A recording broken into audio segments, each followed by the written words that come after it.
అశ్వత్థామ, బలిచక్రవర్తి, హనుమంతుడు, విభీషణుడు, కృపుడు, పరశురాముడు, వ్యాస మహర్షి ఈ 7గురిని సప్త చిరంజీవులుగా పురాణాలు పేర్కొంటున్నాయి. శ్రీకృష్ణ పరమాత్మ శాపం వల్ల అశ్వత్థామ చిరంజీవిగా మారగా, వామనుని అనుగ్రహం వల్ల బలిచక్రవర్తి, లోకహితము కొరకు వ్యాస మహర్షి, శ్రీరామునిపై భక్తితో హనుమంతుడు, రాముని అనుగ్రహం వల్ల విభీషణుడు, విచిత్రమైన జన్మం కలగడం వల్ల కృపుడు, ఉత్కృష్టమైన తపోశక్తి కలగడంతో పరశురాముడు సప్త చిరంజీవులయ్యారు. వారి గురించి సంక్షిప్తంగా తెలుసుకుందాం. అశ్వత్థామ ఈయన ద్రోణాచార్యుడి కుమారుడు. శివ అంశతో జన్మించినవాడు. అస్త్ర విద్యల్లో ఎదురు లేనివాడు. కురుక్షేత్ర మహాసంగ్రామంలో పాండవులకు కౌరవులకు భీకరమైన పోరు జరుగుతోంది. ఆ పోరులో ద్రోణాచార్యుణ్ణి దుష్టద్యుమ్నుడు చంపేస్తాడు. దీంతో అశ్వత్థామ పాండవులను దుష్టద్యుమ్నుణ్ణి చంపాలని పగ పెంచుకుంటాడు. అప్పటికే దుర్యోధనుడు పతనమవుతాడు.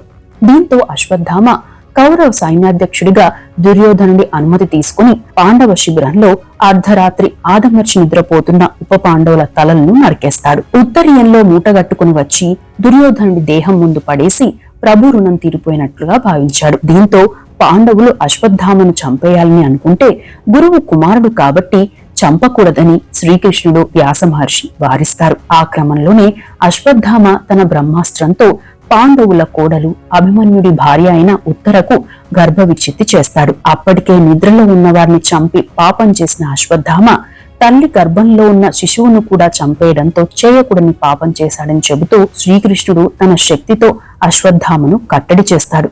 శివుడు అనుగ్రహించిన మణిని అశ్వత్థామ నుదుటి నుండి తీసేసి, నీవు చేసిన పనికి ఒళ్లంతా కుళ్ళిపోయి రక్త మాంసాలతో కంపు కొడుతూ చావు కోసం ఎదురు చూస్తూ ఇలాగే జీవిస్తావని శపిస్తాడు. అశ్వత్థామ ఆ విధంగా చిరంజీవి అయ్యాడు. బలి చక్రవర్తి ఈయన ప్రహ్లాదుని మనవడు. నిత్యం విష్ణునామ స్మరణతో తండ్రిని ఎదిరించినవాడు ప్రహ్లాదుడు. ఆయన కుమారుడైన దేవాంబ విరోచనల తనయుడే బలిచక్రవర్తి. బలిచక్రవర్తి భార్య ఆసన రాక్షస వంశంలో జన్మించినప్పటికీ బలిచక్రవర్తిలో చాలా సుగుణాలున్నాయి. అయితే ఓ సందర్భంలో స్వర్గం మీద దండెత్తి ఇంద్రుణ్ణి ఓడించి స్వర్గాధిపత్యం సంపాదిస్తాడు. ఆ క్రమంలోనే ఒకసారి విష్ణుమూర్తిని తూలనాడుతాడు. దీంతో ప్రహ్లాదుడు బలిచక్రవర్తితో ఆ శ్రీహరి కారణంగానే నువ్వు రాజ్యాధికారాన్ని కోల్పోతావు అని చెబుతాడు. ఆ మాటలను లెక్క చేయని బలిచక్రవర్తి ముల్లోకాలపై దండెత్తాడు.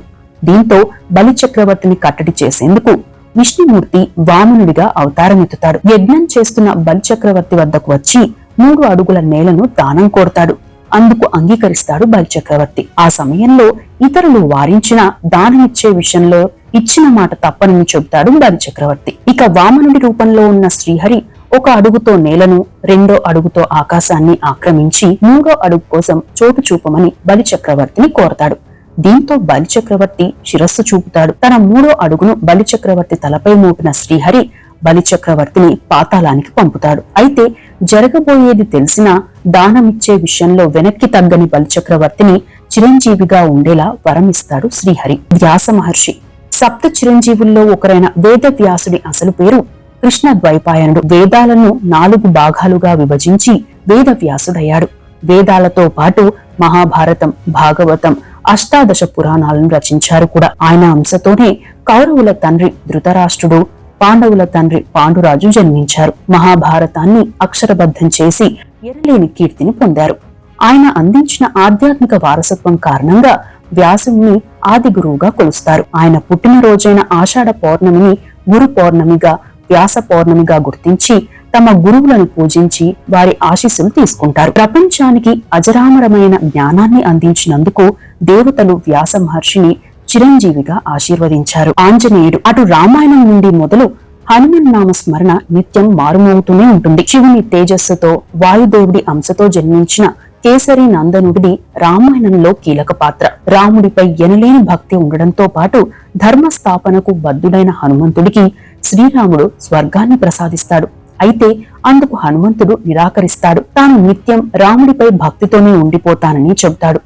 తన పట్ల హనుమంతుడికి ఉన్న భక్తికి పరవశించిపోయిన రాముడు అందుకు అంగీకరిస్తాడు. ఈ కారణంగానే భూమిపై రాముణ్ణి, హనుమంతుణ్ణి ఇప్పటికీ భజనలు, కీర్తనలతో కొలుస్తున్నారు. ఇక చిరంజీవిగా చిన్నతనంలోనే సకల దేవతల నుండి వరం పొందిన హనుమంతుడు ఇప్పటికీ ఎక్కడో భూమిపైనే ప్రాణాలతో ఉన్నారని, కొంతమంది చూశారని కూడా చెబుతుంటారు. మహాభారత యుద్ధంలో అర్జునుడి ధ్వజముపై వెలసి పాండవుల విజయంలో భాగం పంచుకున్నారు. విభీషణుడు సప్త చిరంజీవుల్లో 5వ వారు విభీషణుడు. రామాయణంలో రాముడు, సీత, లక్ష్మణుడు, హనుమంతుడు, రావణాసురుడు తర్వాత అదే స్థాయిలో చెప్పుకోదగ్గవాడు విభీషణుడు. రాక్షస వంశంలో పుట్టిన ధర్మజ్ఞుడన్న శాశ్వత కీర్తి పొందాడు. విశ్రావసుడు, కైకశీలకు జన్మించిన విభీషణుడు గొప్ప జ్ఞానిగా పేరొందాడు. రావణునికి తమ్మునిగానే కాక సలహాదారునిగాను తన తెలివితేటలు ప్రదర్శించాడు. సీత విషయంలో ధర్మం తప్పిన అన్నని వారిస్తాడు. సీతను సగౌరవంగా రాముడికి అప్పగించాలని చెప్పి రావణుడి కోపానికి గురవుతాడు. ఆ తరువాత శ్రీరాముని చెంతకు చేరతాడు. విభీషణుడే కనుక రావణాసురుని మరణ రహస్యాన్ని రాముని చెవిన వేయకపోతే రావణునికి మరణమే ఉండేది కాదంటారు. శత్రువర్గం వాడైనప్పటికీ రాముని అనుగ్రహం వల్ల విభీషణుడు చిరంజీవి అయ్యాడు. కృపాచార్యుడు సప్త చిరంజీవుల్లో 6వ వాడు కృపాచార్యులు. ఈయన శరద్వంతుని కుమారుడు. శరద్వంతుడు ధనుర్వేదమును పొందేందుకు తపస్సు చేస్తున్న సమయంలో అతని తపోశక్తిని పరీక్షించేందుకు ఇంద్రుడు అతని వద్దకు అప్సరసను పంపుతాడు. ఆ క్రమంలోనే రెల్లుగడ్డి నుండి ఓ శిశువు జన్మిస్తాడు. అతన్ని అడవిలోనే వదిలేసిన శరద్వంతుడు తపస్సును కొనసాగిస్తాడు. అయితే అడవిలో వేటకు వచ్చిన శంతన మహారాజు ఆ శిశువును చూసి హస్తినాపురం తీసుకెళ్తాడు. సకల కళల్లో ఆరితేరేలా అస్త్ర విద్యలు నేర్పుతాడు. చివరికి భీష్ముడి కోరిక మేరకు శరద్వంతుడి దగ్గర కూడా ధనుర్వేదాన్ని నేర్చుకుంటాడు. కృపుడు ద్రోణాచార్యుడికి బావమర్ది కూడా. మహాభారత యుద్ధంలో దుర్యోధని పక్షమున నిలిచి యుద్ధం చేశాడు. కురుక్షేత్ర సంగ్రామం తర్వాత బతికిన అతి కొద్ది మందిలో అశ్వత్థామ, కృపుడు కూడా ఉన్నారు. మానవ గర్భం నుండి జన్మించలేదు కాబట్టి మానవులకు ఉండే చావు కృపుడికి లేదు. దీంతో చిరంజీవిగా మారాడు. పరశురాముడు ఇక సప్త చిరంజీవుల్లో చివరి వారు పరశురాముడు. ఈయన తల్లిదండ్రులు రేణుక, జమదగ్ని మహర్షి.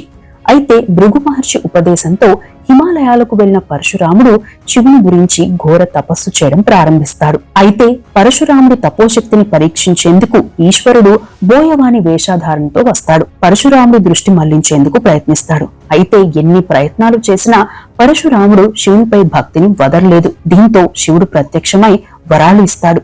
శివుని ఆజ్ఞతో తీర్థయాత్రలు చేస్తాడు కూడా.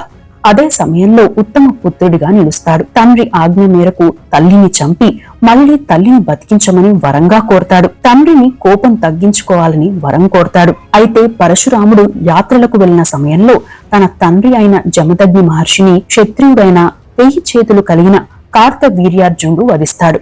దీంతో యావత్తు క్షత్రియ జాతిపై కోపంతో 21 మార్లు దండెత్తి వారిని వెతికి మరీ నరికేస్తాడు. ఆయన ధరించిన పరశు అంటే గండ్రగొడ్డలి కారణంగా ఆయనకు పరశురాముడనే పేరు వచ్చింది. అపారమైన భుజశక్తి, అమితమైన తపస్సు, తగ్గని తేజస్సుతో శివానుగ్రహంతో భార్గవ అస్త్రాన్ని పొందుతాడు. అందుకే ఈయనను భార్గవ రాముడు అని కూడా పిలుస్తారు. విష్ణుమూర్తి దశావతారములలో ఒకటైన ఈ అవతారాన్ని ఆవేశావతారం అంటారు.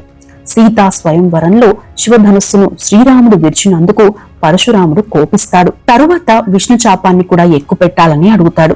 శ్రీరాముడు విష్ణు చాపాన్ని ఎక్కుపెడతాడు.